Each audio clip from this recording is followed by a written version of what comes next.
Here we are. Hello, ladies and gentlemen. Welcome back to the Fast Renegade Pro Cup Series. Sunday night racing here. And it is at one of the most famous racetracks on the entire planet. It is the Brickyard, baby. Indianapolis Motor Speedway. 56 laps on tap for these looking like 14 drivers as the long season continues here. For the Fast Renegade Pro Cup Series. Can anyone stop Zach Rogers? That's going to be the big question here. He is on such a tear. Has won the last few races that we did not broadcast, as well as, of course, the most recent one that we did at the Chicago Street Course. And then in that time, we've also gone to Sonoma and Dover. That number 6 also won those races. So can anyone take him down here tonight? That is going to be the big question. Of course, always a favorite, but they got some other fast drivers here as well at a track that tends to promote very, very tight racing and maybe even some drafting. I know that sounds a little strange for Indianapolis, but I feel like we may see more racing akin to the Xfinity race in real life from yesterday, as far as kind of how the draft would work and tire wear not being super significant. Definitely going to play into it by the end of the run, but not as significant as we may have seen at other tracks. Half a second to maybe 3/4 of a second to fall off at most, as long as you're not going super crazy. Pit window is going to be pretty short as well. We're only looking at probably 17 laps on a tank, give or take, obviously. So for 56 laps, and with stage lengths being believed to be 18, 18, and 20 laps respectively, that's going to make for some interesting strategy in terms of if you maybe try to stretch it that extra lap, just try to win yourself a stage, you get yourself some extra points. As qualifying is ongoing at the moment.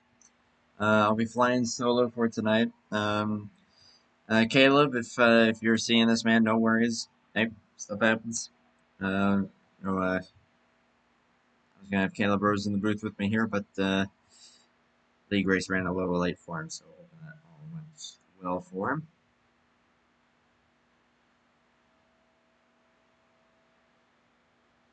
And like I said, I think this race, again, very similar in terms of how it's going to behave, at least from what I can tell, to the Xfinity race from yesterday, as long as no one intent wrecks anyone else.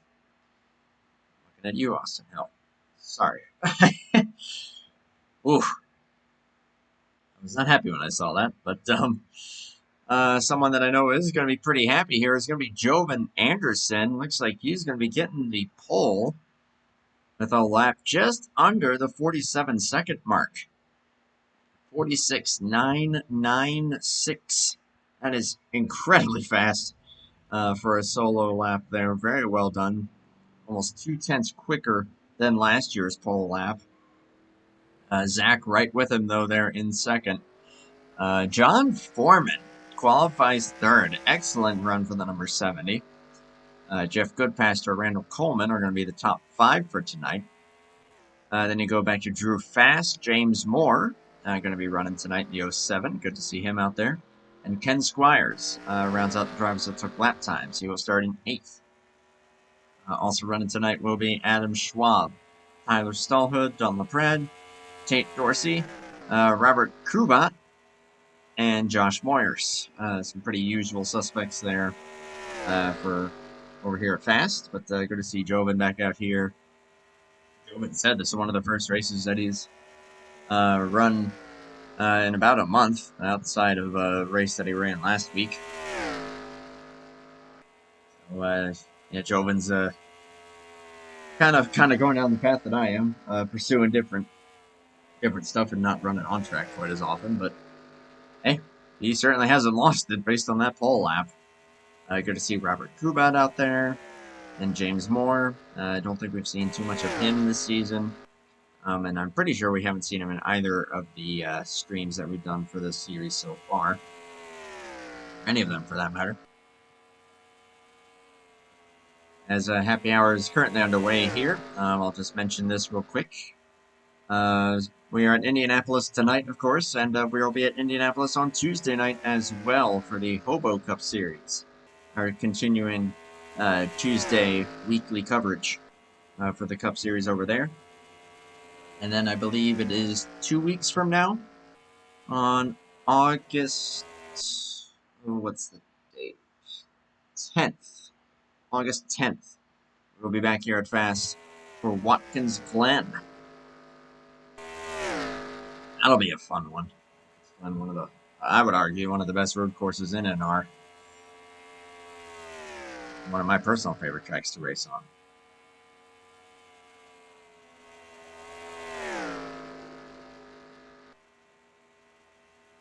Two and a half minutes remaining here in happy hour. Like I said, coming into this thing, it is Zach Rogers continuing his tear of wins and stage wins and playoff points. It's about anything and everything that you can imagine. That number 6 has been dominating and winning. But, like I said, tonight he is going to have a lot of competition. See if Josh Moyers is able to go from the back to the front, as he likes to do here. Randall Coleman, always fast. Of course, he's got Joven to contend with. An excellent qualifying effort out of John Foreman in the 70. See if that could convert into something good. Like I said, about a 17-ish lap fuel window, depending on how you want to drive it, and if you want to save enough fuel to get to the end of the stage at lap 18 and lap 36. Pit road speed 55 miles per hour. Fast pit road, relatively speaking, a very narrow pit road compared to most. There's just wall, and then it's just a wall on your right, and then on your left it's your pit stall, and then the wall again. So not a whole lot of give and take there. Bit of an unpredictable track as well. I say that because last year apparently there was a good number of cautions. Track is not super grippy, but these cars are still going to be flying through these corners, maintaining probably close to 180 through the corners, 175 at minimum, until the tires start to really wear down, if they do indeed. This is going to be very interesting, very close quarters. But everyone's going to have their different lift points. You absolutely cannot go flat out around this track by any stretch of the imagination. Might see guys breaking the draft. I don't know. I'm intrigued at how this will go. It's been a while since we've done an Indianapolis race on the channel. Trying to even think back to when the last one would be. I'm having a hard time. Even what league it was. So think back on that, but see how this will go. This is the 2022 version. Hobo will be running the game track on Tuesday night. Be much less grippy and a little more tire wear at play. And again, this ain't no like mega gripped up version either. Again, there are probably some versions out there, depending on how you run the setup, that you can probably run flat out by yourself. This is not one of those tracks. But that's also going to create some havoc with different lift points, different areas, or different lines, I should say. So everyone's got to keep that in mind, and hopefully they'll be able to mind their P's and Q's as the race goes on.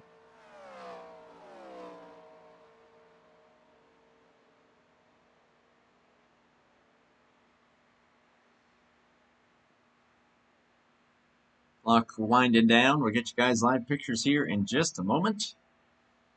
We will get this party started from the Brickyard here in Indianapolis, Indiana. The most famous racetrack of all. Drivers, to your cars. One of these drivers will be lucky enough to kiss the bricks at the conclusion of 56 laps. Who will that be? Only time will tell. Field gridding up. Let's get you guys some live pictures here. As you can see, 56 laps down here in the corner. That's another reason that I like keeping my cursor visible, is because then I can point things out like, yep, here's the lap count, here's the cars that have been running or have run this season. You see the ticker at the top. Very simple. Drivers, very fun. Start your engines! Best command in this sound pack. Let me tell you what. I can't even remember where this sound pack came from, but man, I need to find out which command that, or which race that command is from. That is awesome. Field gets rolling. We will take the green flag here in just a moment. Again, 93 and 6 on the front row. Frame rate's a little low. That's interesting. I have to try to fix that then. Here it goes. The pace car is about to pull her down pit road. Jovan Anderson, Zach Rogers. The top two, John Foreman, Jeff Goodpaster in row 2. Field is going to come across the yard of bricks for the first time as the green flag will fly, and these guys will get these things roaring here in Indianapolis.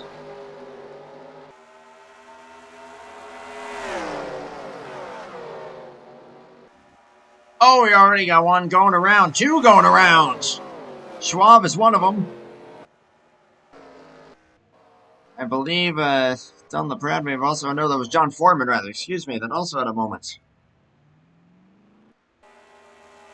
That will bring out the caution immediately. They may re-rack. And they will. This will give me an opportunity to... Drivers, this may fix my frame issue here. And quick graphics adjustment. So the overall world quality might be a little lower, but hopefully that'll bump the frame rate up just a skosh.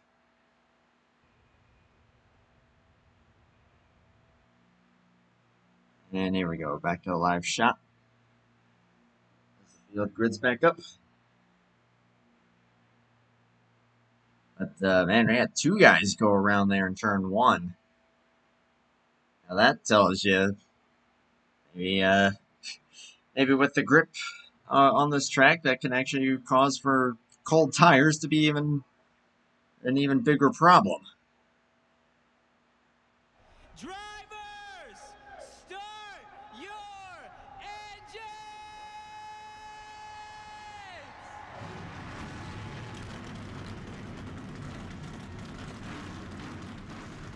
As the field rolls for the second time and final time. They get the 1 restart, so whatever happens here, no, whatever happens, happens. It's Jovan Anderson, Zach Rogers, John Foreman, Jeff Goodpaster, Randall Coleman, Drew Fast, the first 3 rows in that order. And can anyone beat this guy in that liquid death machine? On an absolute tear. And my right-hand man on the channel, and can never thank him enough for everything that he's done. We will have him in the booth for Indianapolis on Tuesday for Hobo. That's going to be a lot of fun. Tonight's going to be a lot of fun now that we get the official green flag. And once again, we're underway in Indiana. Let's see how we get through here this time. Whoa, Jovan! Ooh, that was a moment. We speed out of turn 2.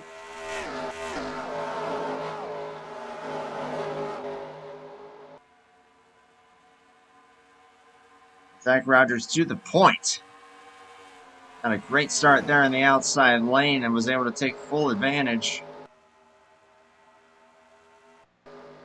If I saw someone dropping back there, it was Donlon has fallen to the back of the field.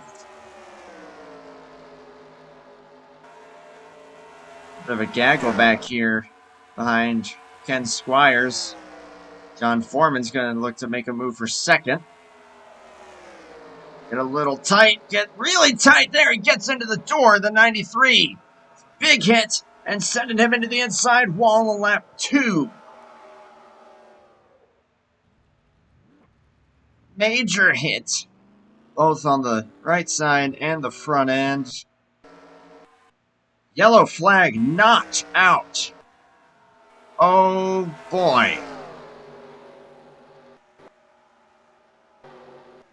Yeah, it was a little close for comfort there as John Foreman may have pushed up the track just a bit, not really sure. Looks like the caution has now been thrown.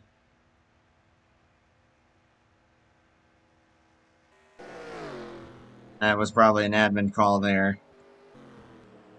Given that it was contact that sent that 93 up into the wall, John Foreman to his inside, and looks like they just got a little too close, and the car on the outside, anytime in that situation, is going to get pinged right off of the car on the inside. This time it was the 93. That is a tough one there for the pole sitter. The guy who's just coming out here just to have some fun, and just like that, already going to be on the back foot. See if we can get a decent look at what happened here. We'll go spectator cam. Great spectator cam here.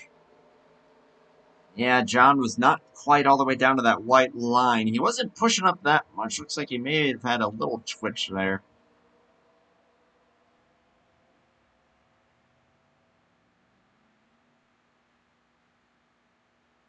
And that's just kind of the risk of tight quarters racing it on these corners that, while fairly wide, it's really not like zero room for error, like at all. Got one more look here.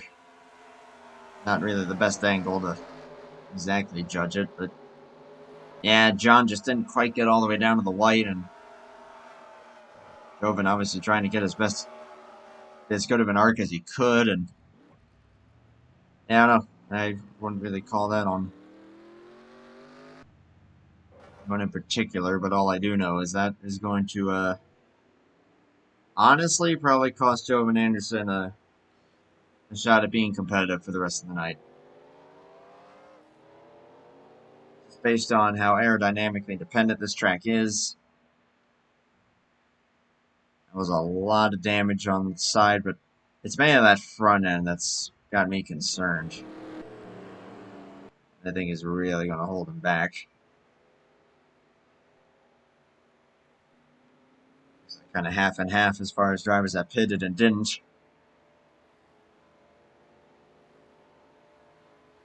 Yeah, under caution here, clutching.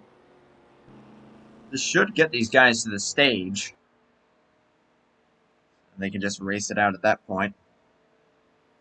So the 6, the 70, and the 9 are now going to be the top 3.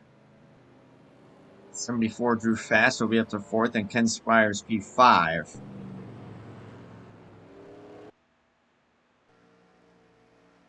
Jovan Anderson gets back going here. Looks like he's going to try to see it through for now. See what kind of speed that 93 might have.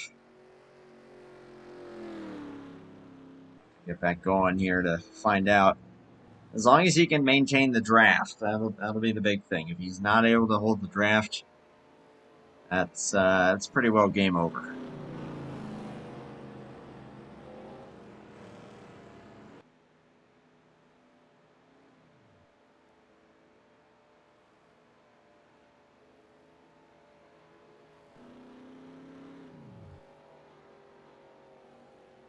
We'll remain under caution here. Lights still on. Lap 5 just begun. Under caution for an incident between Jovan Anderson and John Foreman.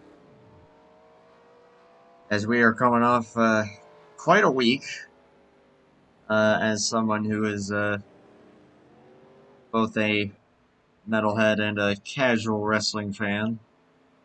Obviously, we mentioned about Ozzy Osbourne passing during the last broadcast for Hobo. And the fact that, yeah, that kind of messed me up a little bit. Shocking about Hulk Hogan passing. So, as a casual wrestling fan, even that made me go, what? So, a Godspeed to both Ozzy and Hulk. Regardless of your feelings of Hulk Hogan, there's no denying what he did for the world of wrestling, so it's quite an icon to lose there. As lights have been switched off, we'll be going green this time with front row consistent of the 6 and the 70. You guys came back down pit road there. Jeff Goodpaster's going to be at the rear of the field. Actually, no, Tate Dorsey will be, rather, in the 96. One of two Valvoline cars out here. True Fast, of course, being that other one. He's going to restart fourth to the outside of third place, Randall Coleman. As always, got to send a shout out to Randall Coleman, the head honcho and the main admin here at the Fast Racing League. We're going to start lap 6. Green flag in the starter's hand. We'll get her back going here. 51 laps to go.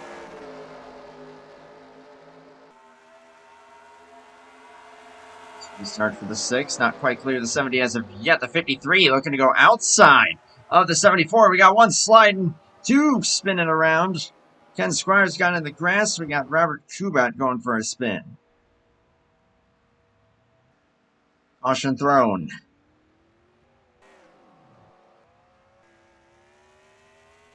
.38 this time. In trouble. And boy, there was a lot going on there in turn 1. Let's have a look. Just behind Ken Squires, who lifts big time. 38 doors the 07. And it looks like he just wasn't quite ready for the checkup. Then Ken held on to it, but almost spun it. A few other guys that had to take a void action, including Jovan Anderson going through the grass. One more quick look at it here. We'll go, let's go spectator cam one more time. Again, excellent camera for this. There's the big check there from the 25. 38 not quite ready for it. And my goodness, two amazing saves for both the 25 and the 93. Credit to both of those guys for keeping it on the straight and narrow there.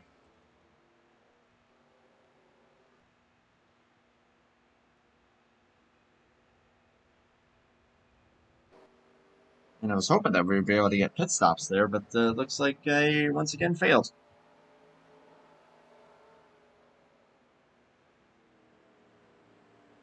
Eric Rogers retains the lead ahead of John Foreman and Randall Coleman. It is Indy. Gotta love it. Caleb in the chat there. Yeah, sorry about how that fell, man, but hey, it's all good. Appreciate you being willing to jump on in.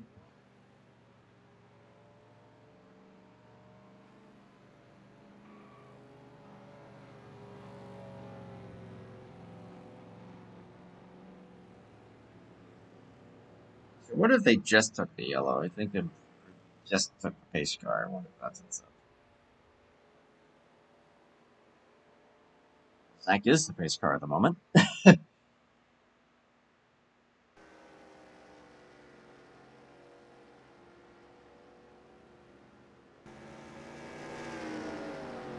There we go. All is now right with the world.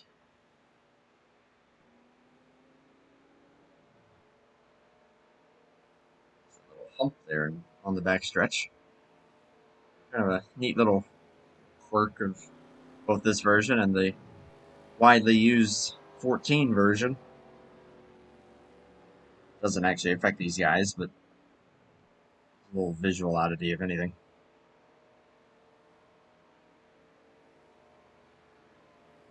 Oh, hey, look who's jumping in here.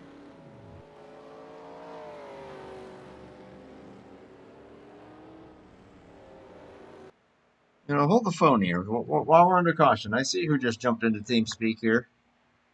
User was moved to your channel. There he is. Whoa. Hey, I finally found the door.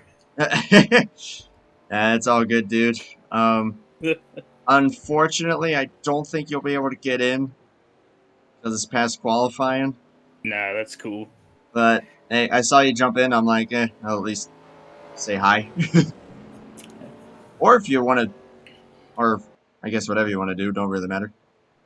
At least I just thought I would pop in and say hello. Hey, right on, man. Appreciate you. It is Indianapolis. This is going to be a heck of a race to watch. I know that for sure. So I'm hoping that you'll be able to, even if you can't stay in the booth, I'm hoping you'll be able to stick around for the broadcast. Hey, definitely. I've been watching the broadcast, to be honest. Yeah, it's been a little very chaotic fun race so far. A little chaotic, but hey, I think once these guys get going, it is going to be just nothing but close quarters. And like I said, a lot of kind of what we had in the Xfinity race, minus certain shenanigans. Take that over dirty air any day. Ain't that the truth? Lights have gone out here. We're going to be going green on lap 10 of 56. Caleb, I will mention to you, though, I mean, hey, we got these guys are going to be going to Watkins Glen in 2 weeks' time. Hopefully we can maybe try to get you up here for that one. Well, that'd be a lot of fun. I think I'll be the, what did I say? The 10th. That's what it was, the 10th. 6 and 70 remain on the front row here. 9 and 74 are going to be row number 2. And Adam Schwab are going to be now up in the top 5. He'll be to the inside of Ken Squire's 25 machine. Robert Kubat actually managed to retain 7th. Despite that spin, we'll see if any damage might be holding him back. Jovan Anderson has still got to keep an eye on him and what kind of speed he might have after that incident on lap 2. Here we go. Pace car pulls it down for the second time here. We are going to be getting her back going.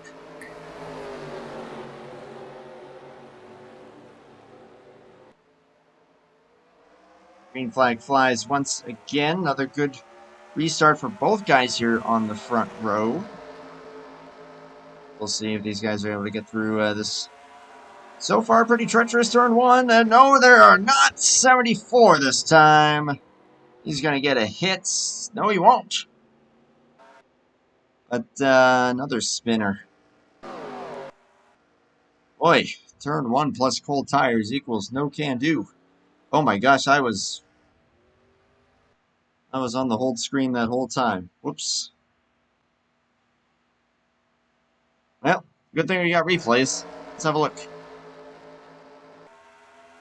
4th place. And this time it's a slight nudge from the 53. Man, that wasn't much. Wasn't much at all.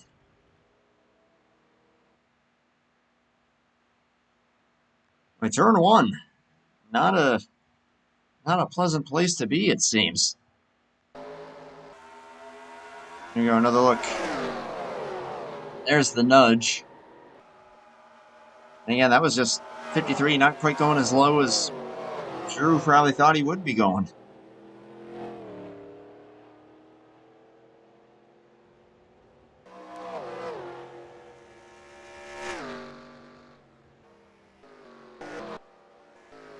It's proving to be a little bit chaotic here at the beginning. And turn 1's the problem child.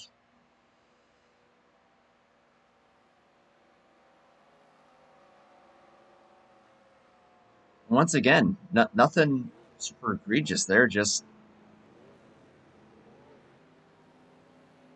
maybe a slight little communication, I guess you could call it. Adam Schwab just not quite going as low as Drew thought he would be going. The same thing happened between 70 and the 93. And that's what I was talking about pre-race. Different lift points, different lines, different approaches that this track encourages. And you just got to accept the fact that you may have to adjust your style based on the fact that you're going to have so many other guys around you. And you're going to have to give them far, far more space.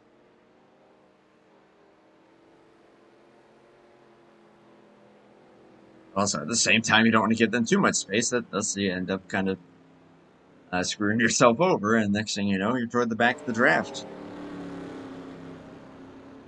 I mean, I guess that's Indy for you. Oh, that's Indy. Very, very unique racetrack, and yeah, definitely produces some pretty big challenges.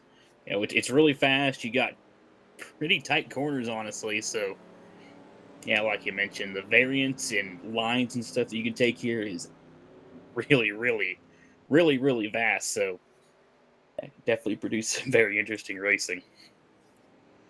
And yeah, it can cause for some chaos. Mhm. So far, only 12 laps into this thing, not quite to the end of the first stage, which will be at lap 18. But it's the man himself, Zach Rogers, that's continuing to lead, albeit under a lot of caution laps so far. But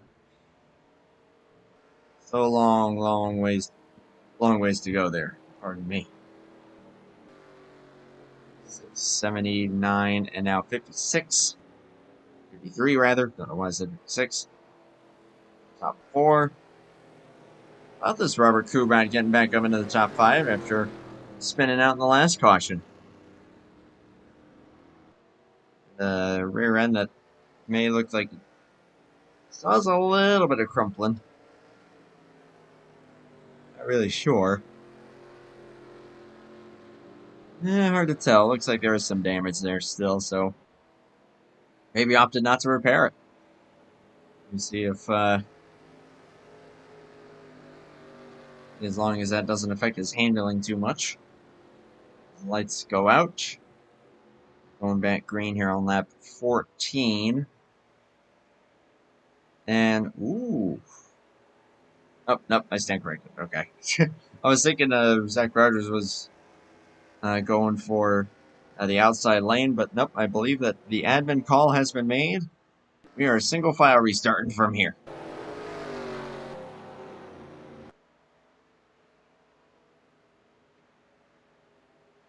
See if that kind of helps these guys out a little bit. But again, turn one's still proving to make these guys a little loosey-goosey.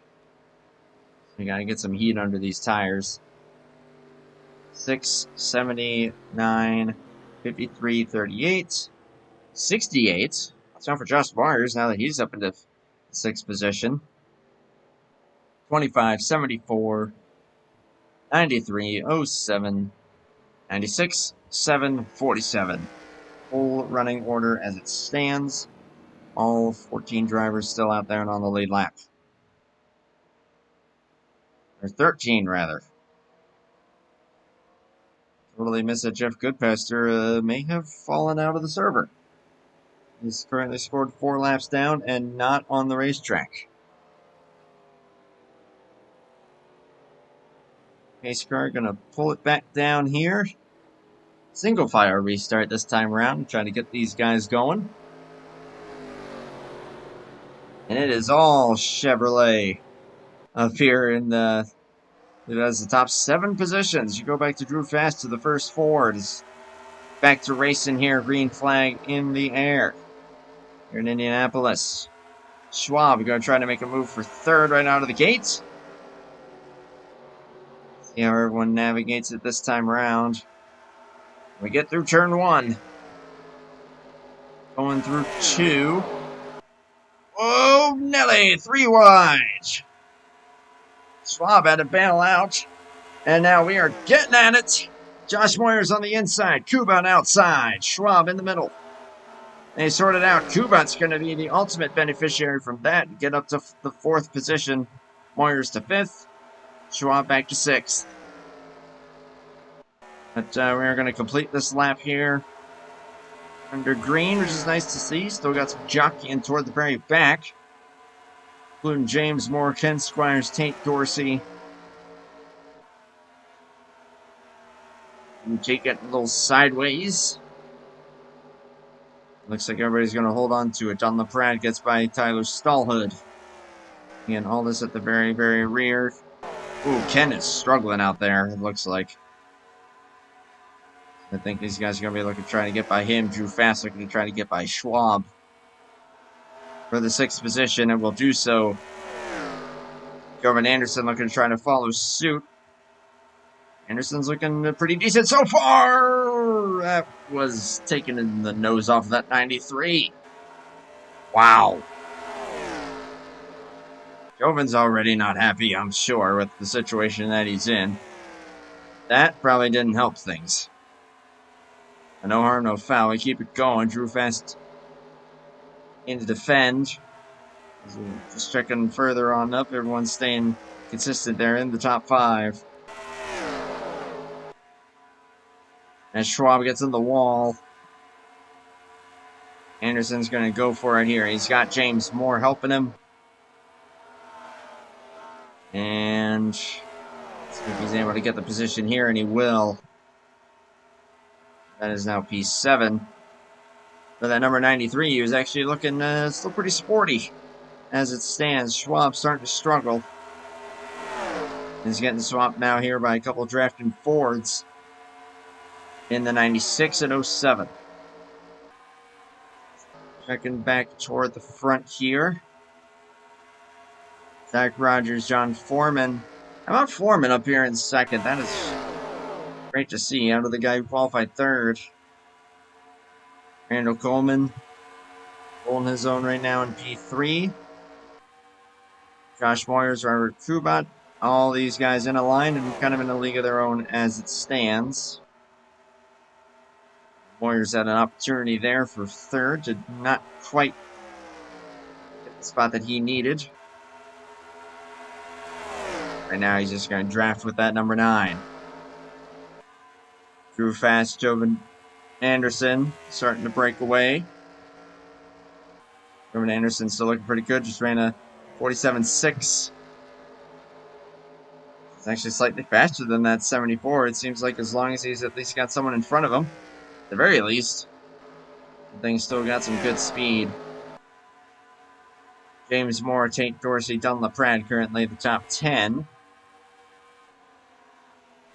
And checking on up here, we are coming to the conclusion of the stage. And wouldn't you believe it? Zach Rogers is going to do it again. And win another stage. Randall Coleman's going to try to get 2nd for this stage. He's got Josh Moyers pushing him. It's not going to be enough. So Rogers, Foreman, Coleman, Moyers, Kubat, the top 5 for the stage. But we race on. As these guys are probably looking to be able to go to about lap 27-ish, maybe 28. That is my rough estimate on about how long they can go on this tank of fuel. Possibly longer, depending on how much they were clutching. And obviously a lot of unknowns in that regard. Donlon Pratt, Tate Dorsey side by side for the 9th position. Through 3, the short chute, and turn 4, LaPrade gets that spot. Adam Schwab back to 11th. And Squires, Tyler Stallhood, those are all the drivers on track at the moment.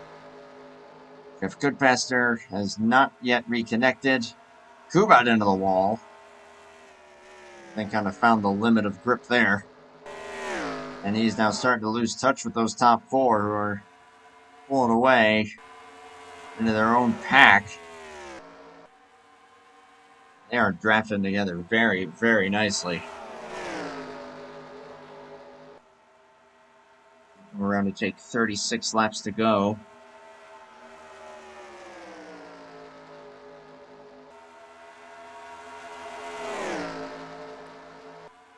Nose to tail there.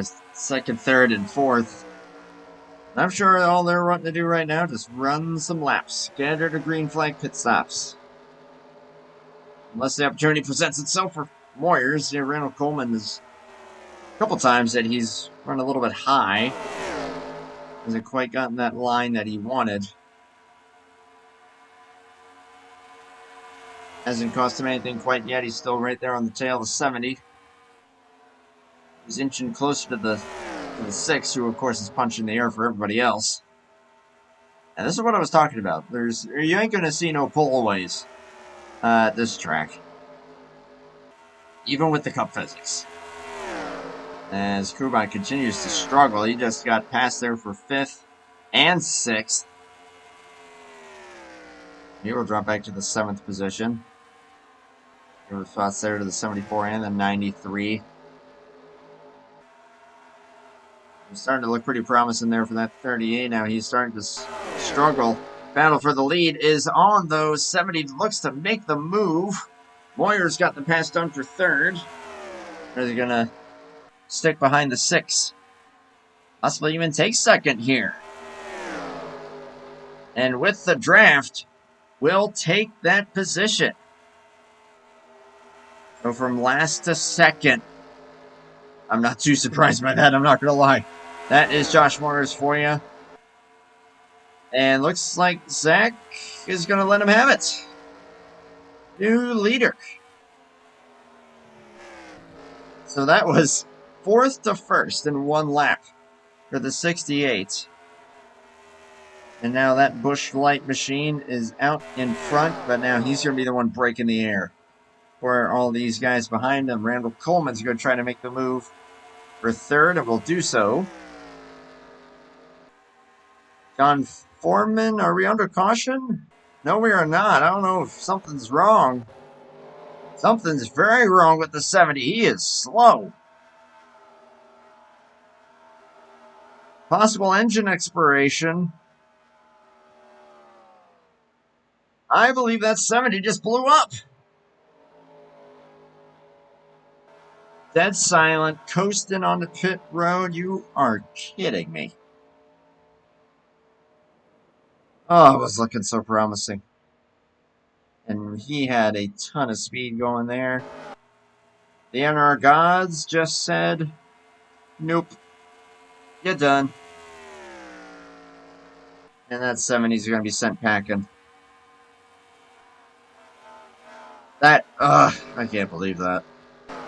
But, that's NR. It's the nature of the game. Seen it many a time.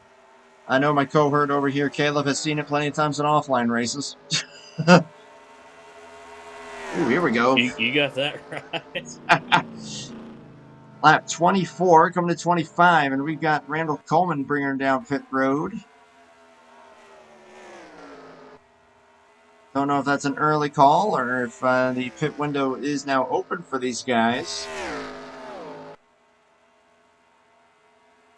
Don't think anybody else came in there. We've got Drew Fast, Joe Anderson, Don LaPrat, and Tate Dorsey all in a draft together. Don LaPrat's going to try to make the move here on the 93. Put himself into a top 5. Roman trying to fight it here. Not going to be successful in that one. 47 now up into a top 4 position, rather. At least as they run. I believe Zach Rogers has brought it down. Yes, he has. Zach Rogers next to pitch. Josh Moyers keeps her going. Now, how will this cycle out since everyone in the top 3 there are going to be pitting on different laps? You still got these 4 all in a draft together. Might this benefit these 4 now that they're going to be drafting in? Randall, Zach, and Josh are all going to be separated. Josh Moyers brings it around, and he's going to keep it going. Taking 30 laps to go. What his lap time is this time. Ooh, man, 47.6. Draft? What draft? He just put the 6 a lap down. Where's the 9 in all this? There's the 6 merging out. And well ahead of the 9.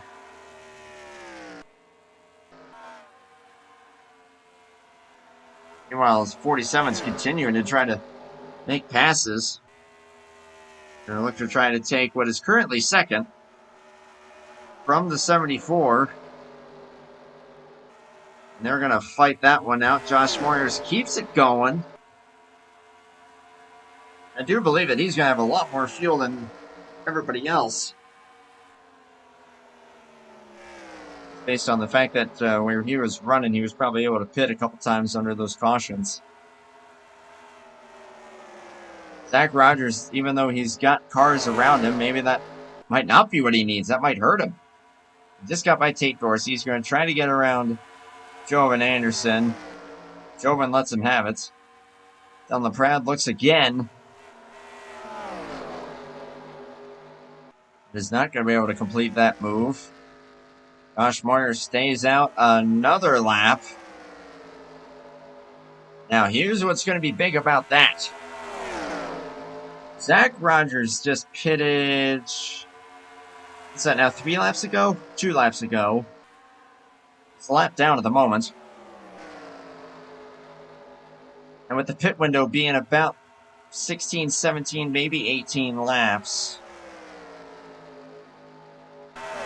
Trying to do some math here. He pitted on lap 25. Let's call it about there. 25, 26. He can go to about lap 42. Yeah, he'll have to pit it. Well, no. No, he won't. Yep, I stand corrected. He is good to go. He is good on one more stop. As Tate Dorsey peeled off the pit that time. I mean, of course, also bear in mind, all these guys up here have stayed out so far. I do believe Josh Morris just brought it back in, and he has. Lap 29 coming to 30. Dunn LaPrade will be scored as the leader.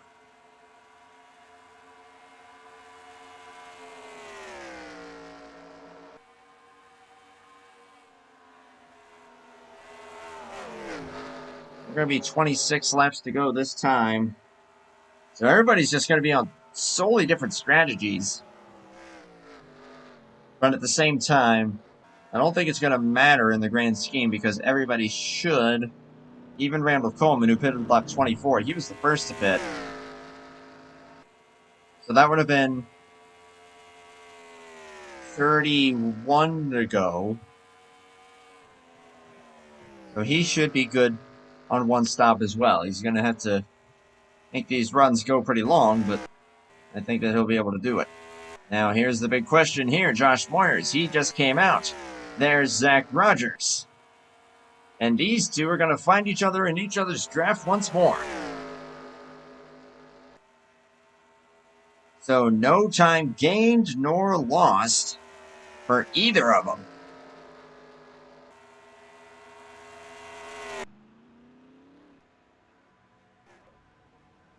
Dunn LaPrade, Drew Fast, Jovan Anderson, all pitting together. Jovan's actually going to jump for 47, at least for the time being.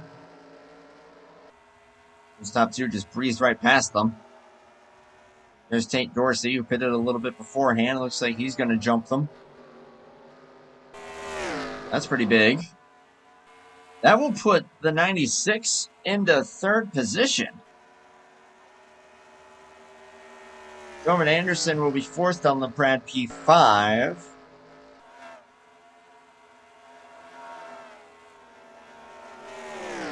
And Randall Coleman's going to slot in behind the 74 to try to draft with him and maybe try to get up to these guys.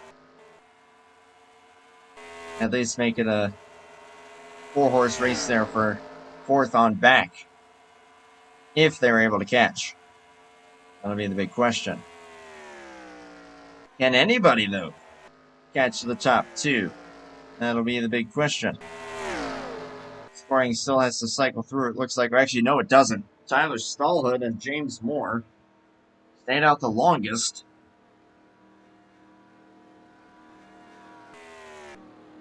And therefore are going to be credited with first and second. And they are just now pitting. Hey, I am quite surprised at just how all over the place the pit strategy was there. Josh Moyer stayed out considerably longer than the 6. 6 pitted only a lap. Oh, goodness. I don't know if Josh Moyer has had a moment there or what. I just saw smoke come out of his car there onto turn 1.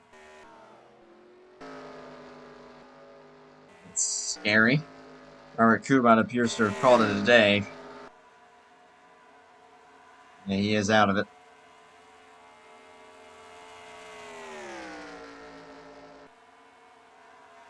There's Tyler Stallherd merging back out here. He is just behind the 74. The 9 is losing touch, probably on really old tires in comparison. I mean, remember, the 9 pitted first out of everybody. Boston chat saying this is way better than the Cup race. I didn't see the Cup race, but hey, wouldn't surprise me. Dirty air is not that much of a problem in this game. Maybe a little. Maybe a little bit. Not that much.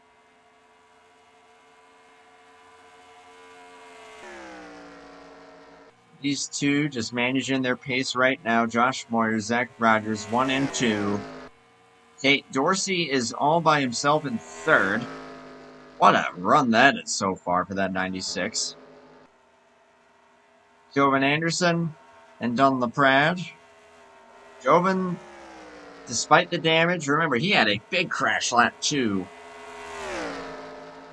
And aside from maybe a mile an hour or two, and getting the push from Don LaPrade at the moment, his lap times are looking very competitive. 47.3s. Which is right on par, if not maybe even a skosh faster than the leaders up ahead. Don LaPrade ran a 47.2. I do believe that is indeed the fastest lap of the race so far. So we're coming to the conclusion of stage 2. Josh Moyers with the several lap fresher tires than the 6. Right now, Zach Rogers' priority just has to be sticking in the draft of that 68.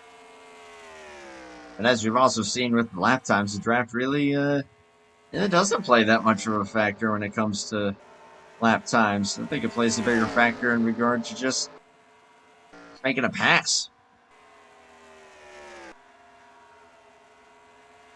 As Don LaPrade did just get by the 93. See if Jovan's able to still stick with him or not. These two are trying to close in on the 96 for that 3rd position. Picking up front here, though, Josh Moyers will come around to win the stage and take 20 laps to go. One more pit stop remains for everybody. Zach Rogers will have to pit considerably earlier than the 68. The 68 has a little more wiggle room in that regard. For Zach, in the 6, it's probably going to have to be within the next 4 or 5 laps, I would think. Possibly longer if he's saving his stuff. Which the fact that this gap is stabilized, I don't know if that's him just saving or the tire difference.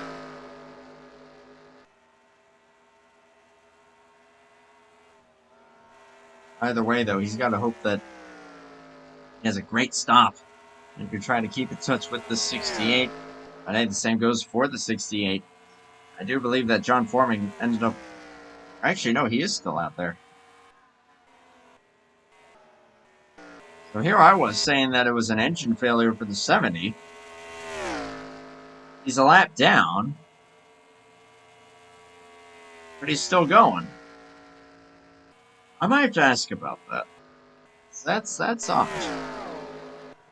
Maybe a wheel or controller failure that he just had to reset or something. I don't know. That's a weird one. or pedal failure.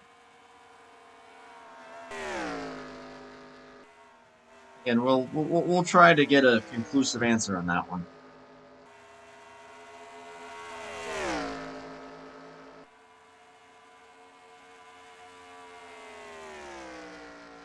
Lap 39.56.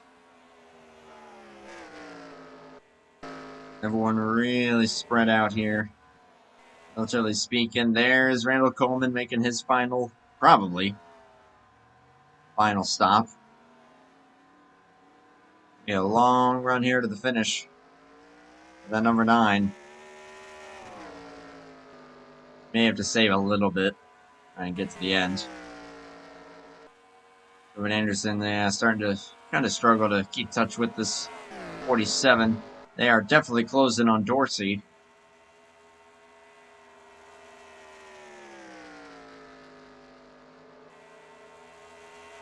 Battle could be on for 3rd place here very, very shortly. We take lap 40. Yeah, that was 4/10 gain there from Dunlap on Tate Dorsey. And this is for the podium. Kevin Anderson still holding on to P5 as they run. Not bad, all things considered. These guys are still in the same straightaway as the top 2. So, I don't know if things maybe go the way of this 47. I don't know. I wouldn't count them out quite yet. Something else to consider. Some of these guys may be in prime position to take only 2 tires. Maybe just a can of fuel. And that would go for guys like the 68 and the 47. Zach, I don't think would be in a good position to do anything like that. He's probably going to have to, at the very, very, very minimum, take a can and a half, which, okay, sure, you might save a couple seconds, but I still feel like 4 tires, you might as well at that point.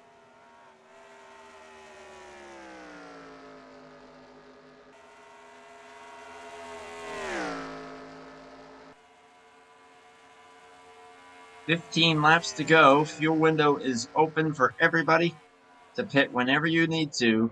Tyler Stallherd brings it in early. He stayed out the longest. He's going to really shortcut it here. And Schwab brings it in. And Dunlap did manage to get by the 96. That 47 out up into the 3rd position. Can he do anything to close in on the top 2? The gap as they run. If I can get the right button going here. There we go. About 5.5 seconds.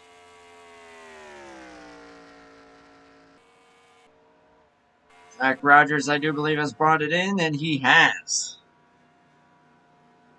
With 15 coming to 14 to go. Gotta imagine that's going to be a 4-tire stop. That'll be 2 cans of fuel. Almost no doubt about it. What's 53 there? Ooh, that was a little tight. Inspires on pit road there. You see the 25. I'm going to keep it here on the 6 to see if he goes the 4-tire route. I'm sure he will. Indeed, that will be the case. As expected, Josh Moyers stays out. Dunlap keeping it out there. Jovan Anderson did get by the 96.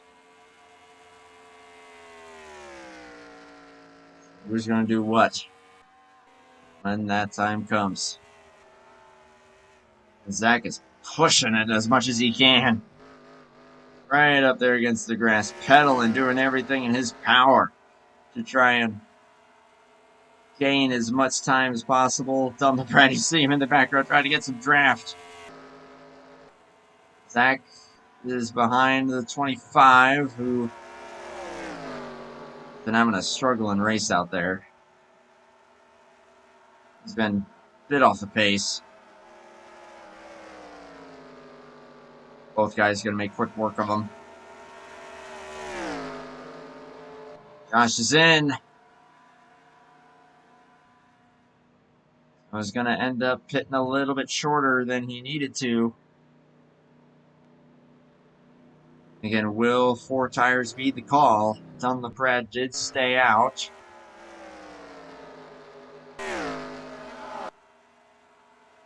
Is in the draft. Just barely, I think, of the 6.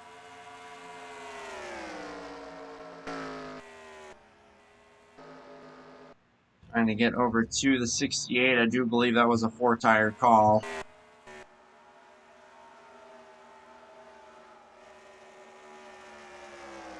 As Jordan Anderson, Tate Dorsey struggling here with the 25. Here comes the 47.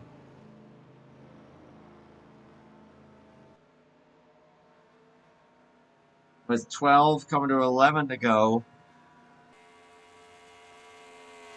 The True Fast is going to keep it out there. No, he just pitted, rather. Jordan Anderson. He's now one of the last front runners here to pitch. As there's the gap. It was 4 tires for Josh Moyers. He gained a bit on the 6, but the 6 definitely has his draft, so it is game on for the race win. This is where it gets really fun. Oh, it's going to be good. Donlon Pratt coming out. I believe that he did go 4 tires. He's got Tate Dorsey in front of him now. And a 47-2 for the 6 there. Yeah, he's right there with him now. With 11 laps to go, now what do you do if you're Zach Rogers? Do you try to make the move as soon as you can, or do you try to lay back? Try to save your tires a bit and try to make the move a little bit later. I believe Adam Schwab has called it a night, and he has. That'll be the 3rd retiree of the night. Joining Robert Kubat and technically Jeff Goodpaster, who I'm sure that is not by his own doing. See how the lap times compare here. Ooh, big lap there. That was a .1. 47.1 out of the 6. As Jordan Anderson brings it back out. It'll be considerably closer to those two. I'm pretty sure that's going to be a 2-tire call. It's 96 and 47. Drafted with each other, trying to get by the lap car, the 25.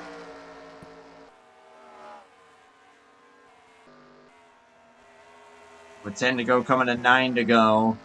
It's up to these two to determine who's going to kiss the bricks here at Indianapolis. Zach Rogers in the tow of the 68. Both of them running personal best and the fastest laps of the race. Both of them just went 1-2 in that regard, with Zach going to 47.0. There's everything that you want there. Scoring still has to update, and actually that's because James Moore has yet to pit, is technically the leader at the moment. Those guys are racing for second as it runs. Of course, James is going to have to pit. Hoping for maybe a lucky caution.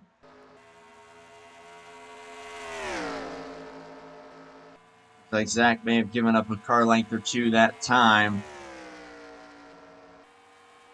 Oh my goodness. When you run a 47.018 and it wasn't good enough because the guy in front of you just ran a 46.929. Josh Moyers is on rails. Both these guys are on rails. And nothing's being saved between these two. No, not in the slightest. They're breaking the draft even a little bit here on the back straightaway. Oh yeah, that's how you know it's on. That's how you know. But they're still technically racing for second. James Moore's still going. He just took 7 laps to go. Cool to see James Moore lean some laps here. Who knows, maybe if he just comes in, tops off with fuel, and then he'll be probably in a much better position than where he was before. But Josh is looking pretty darn stellar. Just ran another couple hundredths quicker than the 6. Yeah, as you said, Caleb, there is no holding back. They are going full out. Everything that you've got. And there is nothing being held back. These guys are going to hit some high speeds going into the corner here. 202, 203, 204. 181 through the apex. For these guys coming around to take 6 laps to go. Again, this will be the race for the win once the 07 pits. He still hasn't, which is impressive. Jovan Anderson came back down again. Don't know what that was for. A couple guys actually come back down again.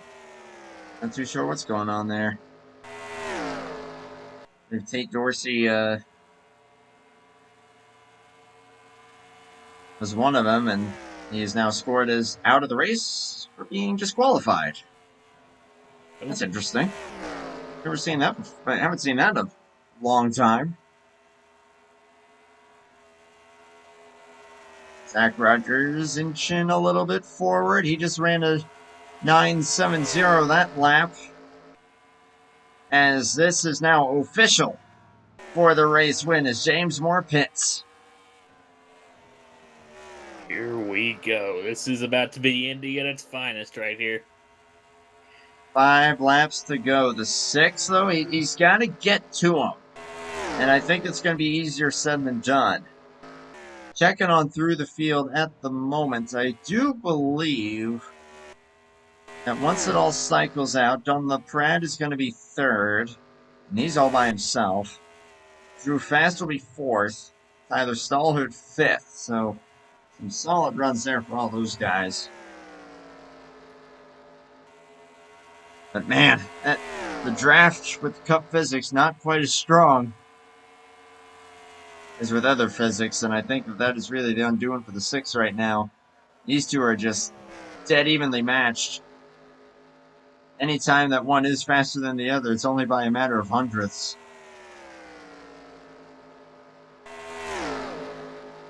Josh Mars, this has to be mistake-free. He's breaking the draft.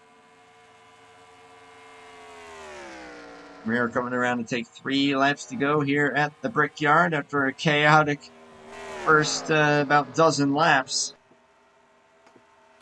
We have been caution-free ever since. Caution at this point will end it. And here we go with 3 laps remaining. And again, another pretty even lap there. It was only 200ths advantage for the 6, but that time he got a little lower. You guys are slowly catching Jovan Anderson.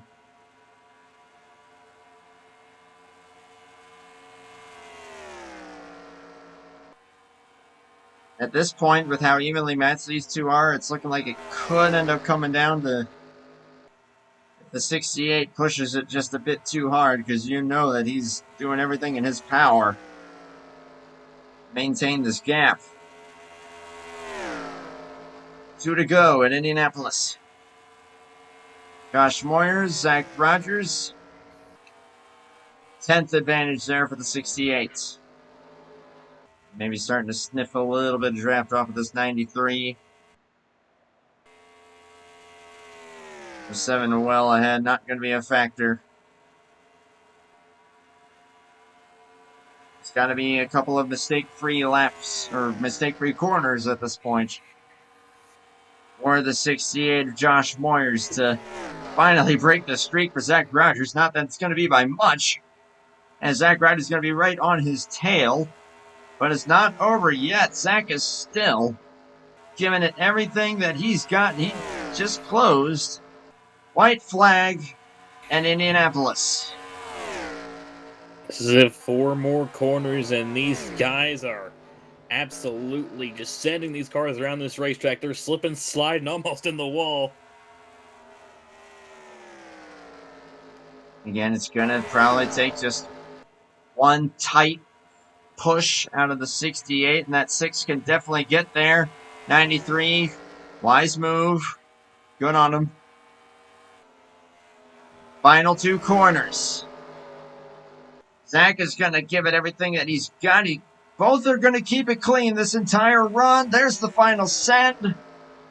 But not enough. And there he hits the wall. He was going to give it everything that time, but it won't be enough. Josh Moyers breaks the streak and wins it at the famous Brickyard, the Indianapolis Motor Speedway. Last to first. Right.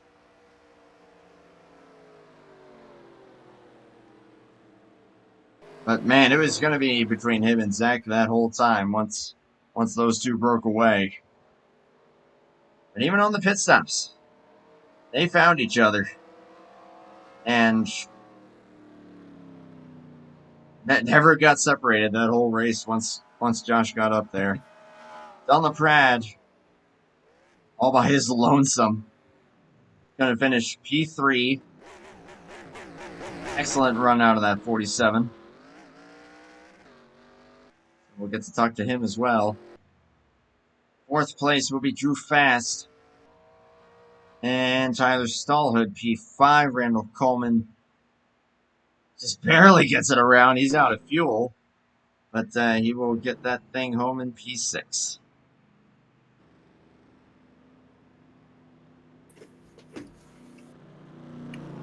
Josh Moyers, though, kissing the bricks here on this Sunday night. He's onto the front straightaway.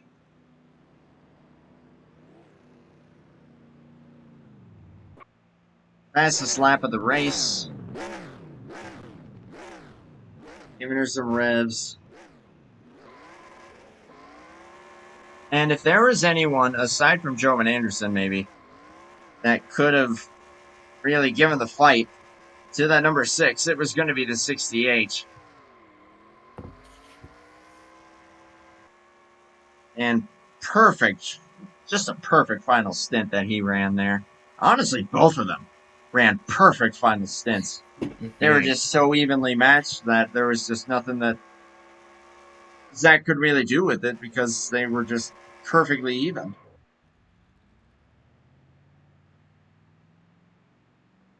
Caleb, I'm glad that you could at least be up here for kind of call a little bit of it, even though you're probably seeing it on about a 30-second delay. But still, that was still a lot of fun. Like I said, that was Indy at its finest right there. 2 guys giving it their absolute all, and like you said, honestly, both just absolutely perfect around this racetrack and gave us a spectacular finish. That was crazy. Final margin of victory, only 0.4 of a second. Man, these two, were just in a league of their own. 11.5 seconds ahead of 3rd. And even then, Donlon finished 11 seconds ahead of 4th. Man, did they get all over it once the pit stops came around. Josh Moyers burned it down across the yard of bricks. Randall Coleman getting pushed onto pit road, courtesy of Jovan Anderson. Very, very kind.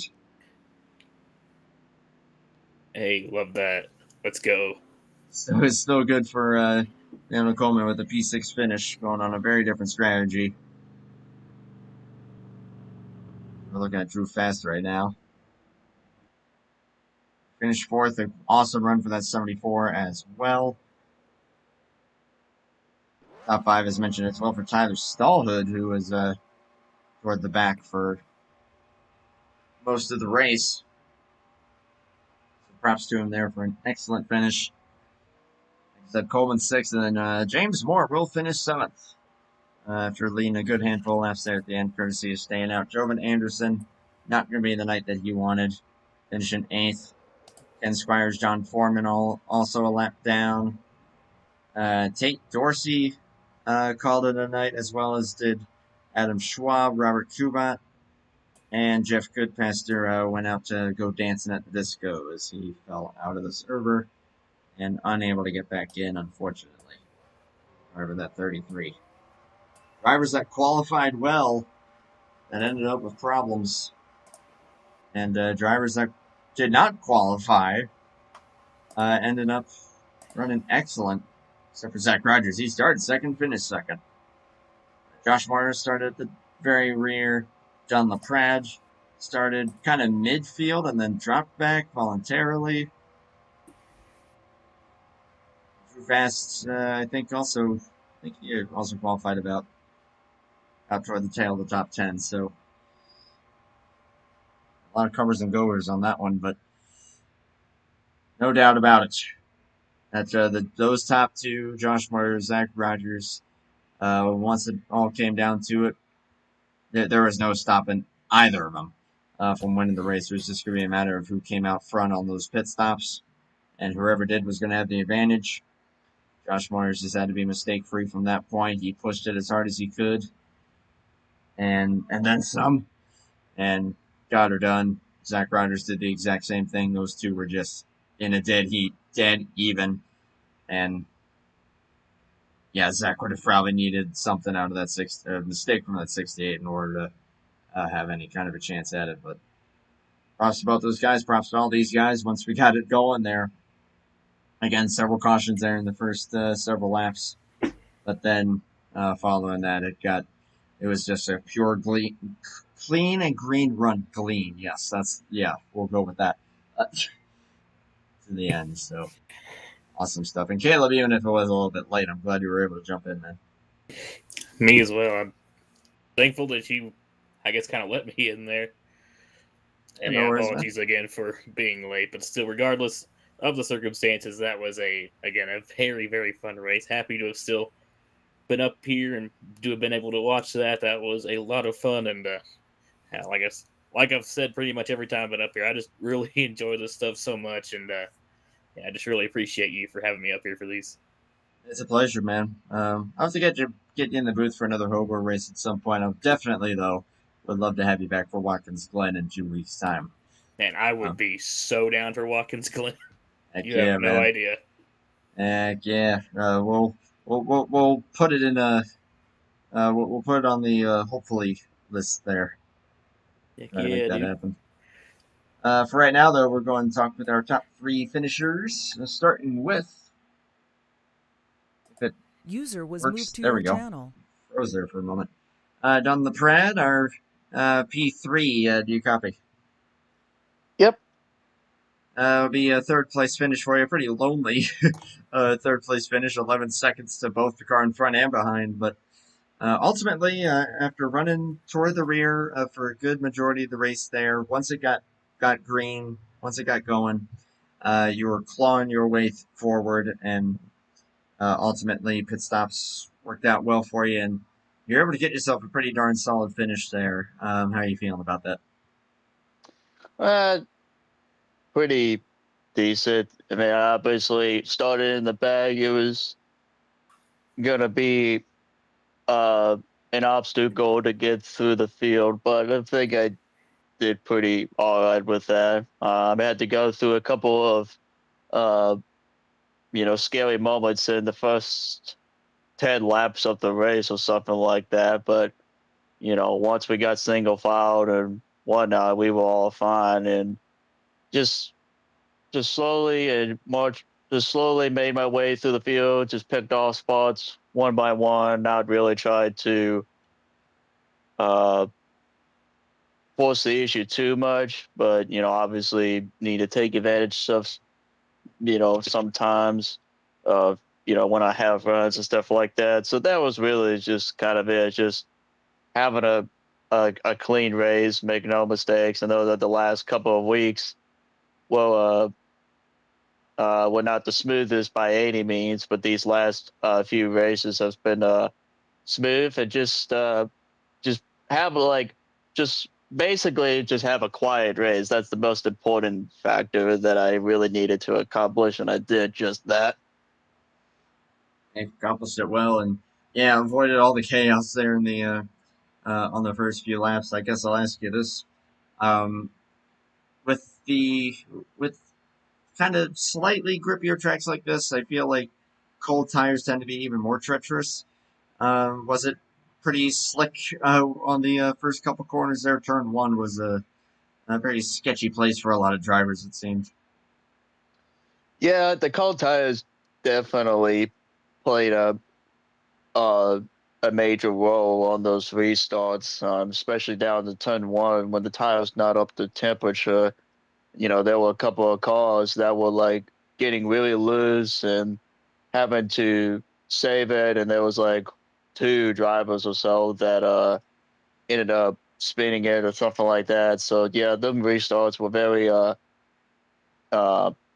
were treacherous on the cold tires, and being stuck back there too, having to see all of that. I definitely got firsthand experience of how the cold tires were on the restarts, and um, yeah, I mean that's I was running on a bit of the default steering ratio, which honestly I probably should have went with a different steering ratio, but in hindsight, it probably would not have made a difference. I was struggling trying to.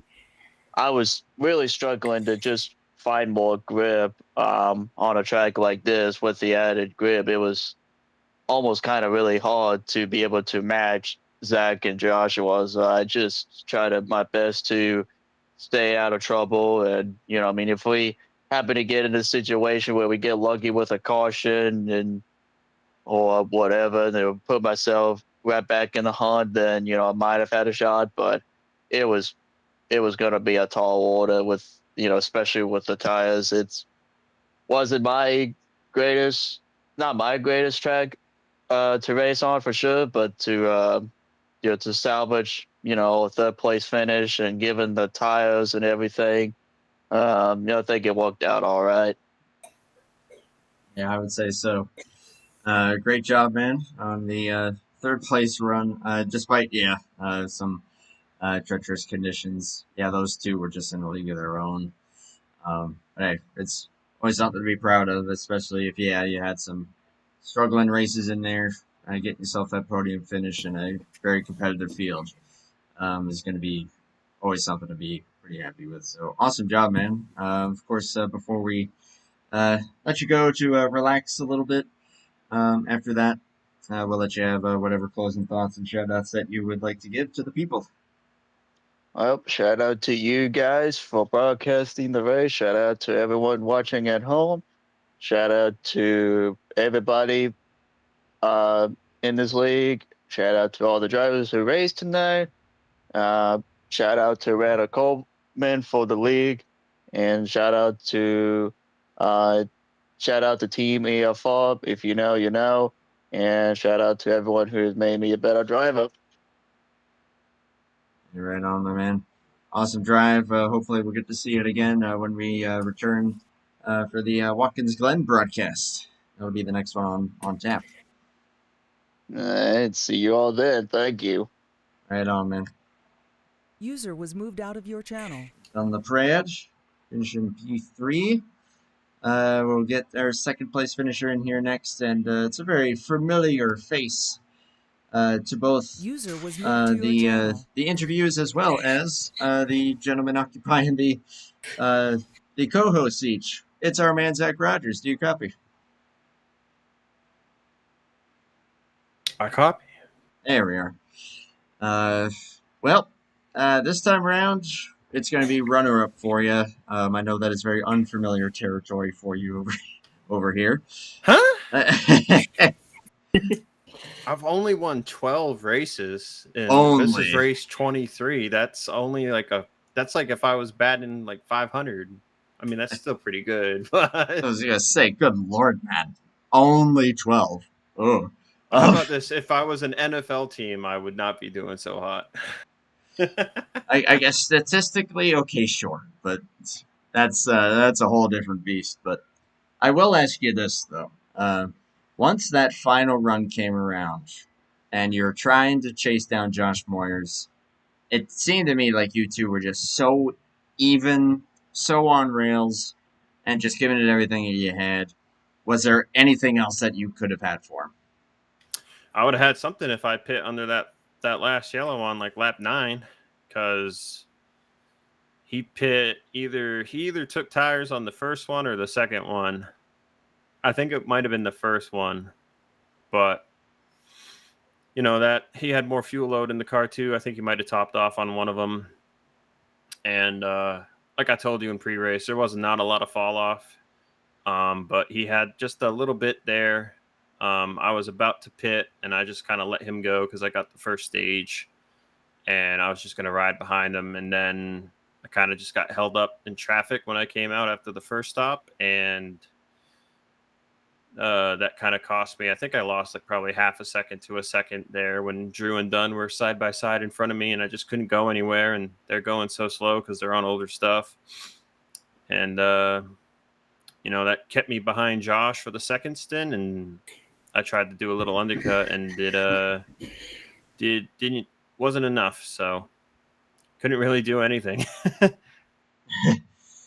I saw he was kind of mired in that group of cars, and I was thinking like, oh boy, I feel like I kept hyping up the draft. I don't think that's going to end up helping him that much. And yeah, as you said, may have cost you you jumping him, but at the same time, it was just you two in your own league, pretty much. You finished 11 seconds ahead. He most likely probably still would have got me if I had jumped him, because he was going to be on that 3, 4, 5 lap advantage. And I was able to hold the guys off here last year on 5 lap older tires for like a 2, 3 lap shootout, but we had a yellow come out that ended the race. So I don't know if I would have held them off for more than like maybe 5 laps, because once you get to the cliff, which is around 80% or so of wear on the right front, you kind of just get tight. And you can't get that little extra bit through the center. So I think, ultimately the way the race played out, whether I had gotten in front of him or not, I think he pretty much was in the good spot there. Yeah, fair enough. Last question I'll ask you that I'm just curious about. Like I said, I was hyping up the draft quite a bit.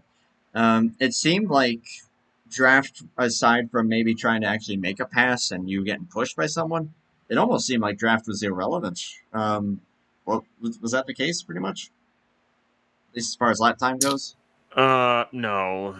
You needed draft. Draft helped out, I think, a solid half a second a lap. It might not have seemed it, but it definitely did, because I came out, I was about 7/10 behind Josh when I pit on the first cycle. And I came out right behind that train of 4 cars, and I was getting big runs and still kind of running the pace I wanted to run. And Josh was by himself, and I think I was gaining a little bit, but then I had to check up for, like I said, they were side by side in front of me. And then he came out same gap. So, it was definitely important, because Tate didn't have any draft behind me and Josh, and Dunn and Jovan drove him down. So it wasn't huge by any means, but it was definitely important. Enough to play a factor. Gotcha. Yep, fair enough. But still, even if it's one spot short of yet another W, it's still a runner-up. And again, you two were the class of the field once everything's spread out. Awesome job. You're still one of the best, I say. And of course, looking forward to having you back in the booth again on Tuesday night. That'll be awesome. But as usual, beforehand though, you are the interviewee this time around, so you know what to do. Yeah, I just gotta thank Randall for putting on the league, and thank you for coming out to broadcast. Hope it was a decent crowd for the crowd on YouTube land. It was, kind of crazy at first, which, last year's race was the same way, 3 yellows in the first 10 laps. But, this year we went green to the end from there. Last year we still had 3 more plus 1 that ended the race under yellow. So better race overall. So happy. Summer's still going pretty strong here for us. We were caution-free last week and 2 weeks ago as well. So hoping Iowa is good too. Iowa was awful last year, so hopefully that is a better race for us this year. And got to thank Cody Lamas as always for the paint scheme. Moyers and Randall for being good teammates. Joven and Dunn also for being respectable racers. And yeah, I don't know if y'all knew or not, but Randall goofed on the first pit cycle and forgot to turn his tires back on because he thought he was going to do fuel only under the third yellow. So that was why Randall fell off a cliff after his first green flag pit stop. He forgot to turn the tires back on. So that explains that explains a lot there. Oh, actually, you know what? You also just reminded me. Do you have the scoop on what happened to John Foreman? Because I thought he blew up. ran out of gas. Oh, No, I'm assuming. I don't like speaking for people, but I guess he had a bit of a didn't look at his F3 moment or didn't hear his crew chief say that he was running low because I don't know why he stretched it there. wow. So yeah, tough break for John. He had a ton of pace tonight. I was really surprised. He almost got me there at one point.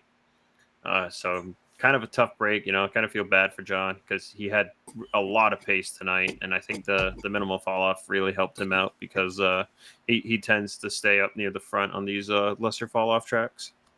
Yeah, he was looking good. That's why I was so bummed out. It's like, oh my gosh, he blew up, and then I saw him back out there one lap down. I'm like, oh, well, I'm going to see what happened there.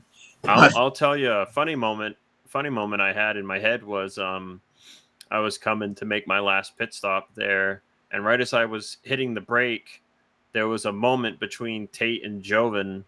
And I thought for a second I was going to have to chase Briscoe it and abort my pit at the last second. But the caution never came. So that was a little funny moment for me. Oh, man.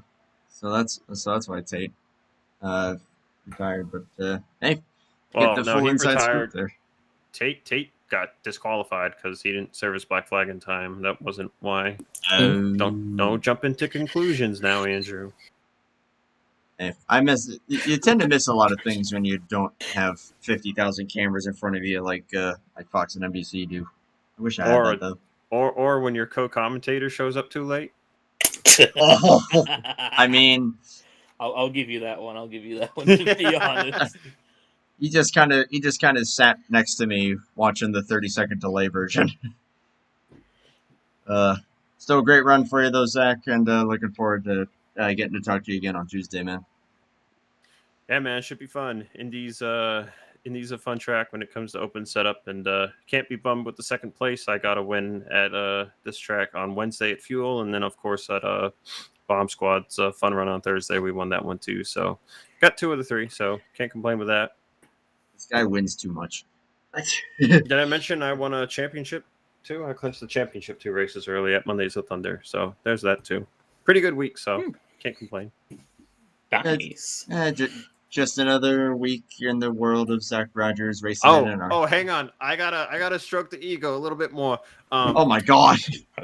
that 2 race early clinch was a MOT SummerSlam, and it's generally a Wreck 'em Up series for funsies. So I am so smart and survived and clinched it up 2 races early. I am so great. Yes, I am. Thank you. You do not have to applause. Please hold the applause. It is okay. I am great. That's my Donald Trump impression, I guess. So you're gonna go and look in the mirror, and you're going to applaud yourself, and then Lord knows what else. Everyone will be happy when I'm gone because I just stroked my ego. It's okay. I know. Just don't stroke anything else, and we'll be good. Okay. We'll see you on Tuesday. All right. Bye-bye now. That's too easy. See you on Tuesday. Yep. Bye-bye. User was moved out of your channel. Yeah, it was right there, but It will. I'm surprised you still. I'm still surprised you just grabbed it that fast. I can't believe I just said that on air, but hey, I just said it on air. It's almost 10:40 at night. I don't think anyone's gonna care, but I had to do it. It was too easy. It was too easy. And we got to get the goose in here now. Let's talk to the goose. Our race winner, Josh User Moyers, was moved to your channel. is Honk Man, the goose. The winner, Josh Jacoby. Honk. I got you, Andrew. Yeah. My man. Great to see you get to victory lane, man. Great to be able to talk to you again. I was telling Zach, you two were just on rails, going absolutely balls to the wall. That entire final run, no holding back. That was pretty cool to watch. But I will just ask you, once you came out front after that final pit stop, uh, what was your thinking at that point? Just go as hard as you can, and you should be able to hold them off, or I don't know. What was the mentality? Well, I knew I had a little bit of a tire advantage, and so the first couple of laps, while the tires were a little cold, just kind of take it a little easy. Don't just go as hard as I can, but just stay fast enough to where he couldn't get a big enough run to even think about, looking inside or anything like that. And once the tires got up to temp, it was kind of a short run there at the end relative to a full fuel load. So pretty much just went all out there. Kind of took it a little bit easier just to make sure I didn't, completely miss a turn or something like that. But yeah, it was fun just having him right on you and just trying to make sure not to make a mistake that he could capitalize on. Is a fun last couple runs there with him breathing down my neck like that. So That looked like so much fun. Just going as hard as you can there, pretty much. Um, and hey, fastest lap of the race for you, from what I saw. So very nicely done there. And as the leader, no less, being the one breaking the air. I asked Zach this, and he said that the draft definitely at least played a little bit of a factor in terms of making up ground and giving you a few extra tenths there. Would you attest to that? Because at points it seemed like it really wasn't being that much of a difference. So I don't know, what was that like from your perspective? yeah, it definitely made a difference on the straights. It was super easy if you got used to not being in the draft, going in the turn, the normal way. Uh, you could overdrive pretty easily in the draft because the marker I was using two different markers. I was using my speed at the start finish line and my speed going into turn one. And in practice, when I was doing qualifying attempts and stuff like that, I was hitting about 197 at the start finish line and about 200 going into turn one, 201 maybe. And I think I saw like 207 or something during the race going into turn one at one point. So as long as you can get through the corners, you can probably pick up, half a second a lap in the draft. As the tires wear off, it's probably not quite as prominent because you're slowing down more in the turns, but it still definitely helped. I know me and Zach were in such a good rhythm there. I think near the second half of that second to last run, we were drafting together, and then you had Joven and Dunn had run down Tate, and so there were three cars working together, and we were still pulling on them a couple tenths a lap. So it's very interesting because even as the lead car, when you had that car behind you, it was actually giving you a pretty good boost down the straightaway as well. I was surprised. It definitely seemed like it, hence you were able to run the fastest lap, and I believe one of the only sub 47-second laps of the whole race, even as the leader. So, again, also just a big testament to the driving ability there. Final question that I've got for you then. Being the fact that you went from last to first, obviously being at the back for the early going and how chaotic it was, I'm sure that there were some heart in the throat moments, but just trying to navigate turn one there in the early going seemed very, very challenging. Was it as slippery as it looked? Just guys getting too close to each other? I don't know. What were you seeing from your windshield? Yeah, it was definitely slippery on cold tires. If you're coming out of the pits, your tires may get dropped down to 135 or so before you get up to speed. But when you're on those pace laps or under a full caution period, and your tire temperatures are 110, 105, turns one and even turn two can be quite treacherous. You just got to take it easy. And I think we saw 2 self spins, I think before we did the restart. But then, on one of the actual yellows, if someone got close to someone and just cranked the wheel a little too much, I mean, you just lost the rear. So you just had to kind of take it easy. And, once you got a couple turns, under you and got a little bit of heat in the tires, it was fine. I will say the apron was a little treacherous, just if you got your left side tires on that line or a little bit under it. I'm not sure what the grip values were down there, but it do one of 2 things. It either tighten the car up and you go straight up the track, or it would pull the car to the left. So it all kind of meant, I guess, on how you hit it. So while it felt faster to go do that, it was quite treacherous. So I for the most part just tried to avoid clipping the apron in the turns and just kind of stay on the banking. Obviously it worked out pretty good. Come home first place here at one of my favorite tracks. Used to win here all the time, and it's been a little while, so glad to be back in victory lane again. It's great to see you up there, man, despite the sketchy conditions at points, and then driving your heart out with another fast driver. So credit to you. Awesome win. Great to see you. Do some burn down across the yard of bricks there, and hey, you'll get to kiss the bricks tonight. So awesome job, and major congrats. Of course, before we let you go, though, as always, shout outs, closing thoughts, whatever you want, my man. You may have at it. Thanks. First, appreciate you broadcasting this. I'll definitely be going back and watching the broadcast later to stroke my ego a little bit more. As if Zach didn't do that enough. Yeah, I think Randall, he's got a lot on his plate, but he takes the time out of the day to run this league, and there's a lot of good drivers that show up and race. Also thank Randall and Zach, being good teammates, and good to see Joven coming out. I don't get to race with him a whole lot here and there anymore, but unfortunately, he got wrecked early on, and that's what kind of sucked. I was working my way to the front, and it's like all the people that were running up front were having issues. It's, I think John ran out of gas. Randall forgot to take tires. Joven got wrecked. And so by the time I got up there, it was just me and Zach.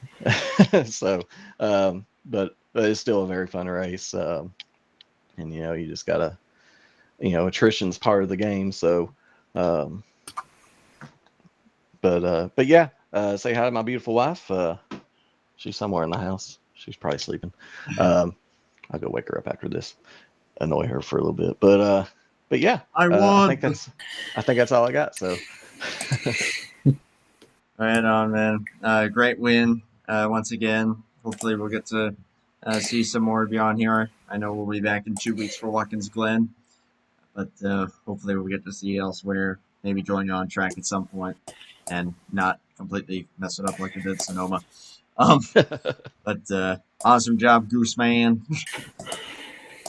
Thank you. Hope you guys have a good night, and honk. User was moved out of your channel. No one probably knows what that is, but that's just the running thing with him. Obviously, Caleb, I know, again, as say hi to Nick in chat there as well. Appreciate you coming by, man. But Caleb, I know you came by late, but you got to see pretty much that whole race. Despite the chaotic times and the spread out points, but just driving your heart out for a lot of these guys here at Indianapolis. I guess since you're here, if you've got any thoughts on what you saw tonight, and then we'll wrap it up. Yeah, like I said, it was a great race here tonight. We saw a lot of great things that we usually see out of the Indianapolis Speedway. Of course, it can giveth, it can taketh away. We saw a lot of chaos there in the early stages, which, I guess is kind of characteristic of this track, especially on restarts. You know how some of the cup races have been in years past. Not even to mention 2017, but but Yeah, and then of course on the long run, we saw a lot of great racing, a lot of great battles, especially with our top two. And yeah, they just gave us an absolutely spectacular finish. Both absolutely going 110% all the way to the bitter end. And just, yeah, a great, great race. Really happy. Like I said, although with few rough circumstances, still really happy to have been up here to call this race in at least some extent. And honestly, if anything, just really glad that I got to see that race. That was a lot of fun. And yeah, really looking forward to seeing how these next couple races will go, especially leading after this one. Right on, man. I will. I'll confirm with you then for Watkins Glen, and hopefully some others beyond that. Always a pleasure. And Yeah, it's always a pleasure to be up here, man. Like I said, I always have a lot of fun, and just again, thank you so much for having me up here. Caleb's the man, and we appreciate what you do. We appreciate what Zach does as well for the channel. We'll have him in the booth on Tuesday for Hobo's race at Indianapolis, and then I believe that they will be going to Iowa next Tuesday, and then we'll be back to Fast for Watkins Glen on August 10th, so 2 weeks' time from today. Oh yeah, and I got a birthday coming up too, so that'll be. Hey, We'll be broadcasting the Iowa race the day before that, so that'll be cool.